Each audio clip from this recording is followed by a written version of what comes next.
Halo semua, halo, kita jumpa lagi. Adakah korang ingin mencipta memori trekking di banjaran Himalaya, Nepal? Seperti trekking ke Annapurna Base Camp, Everest Base Camp, Mardi Hima, Lantan Valley, Manaslu Trek, macam-macam trek yang terdapat di Nepal. Kan, kalau korang ingin mencipta memori, ingin trekking dengan 1001 pengalaman yang menarik, pengalaman yang tidak dapat dilupakan selepas pulang nanti, korang boleh dapatkan ground package daripada pendaki solo tour yang berdasarkan kepada trek yang korang ingin trekking tau.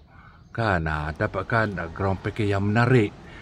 Berdasarkan berapa ramai korang. Kalau korang ada private group sendiri, boleh dapatkan harga ground yang berpada-pada kan, berdasarkan kepada tempoh berapa lama trekking. InsyaAllah kita memberi perkhidmatan yang terbaik kepada korang, supaya korang dapat mencipta memori indah. Bukan memori yang haru biru. Tapi yang penting untuk mendaki ke banjaran Himalaya ni, kita memerlukan satu fitness. Yang penting di mana ada kemahuan, di situlah ada jalannya.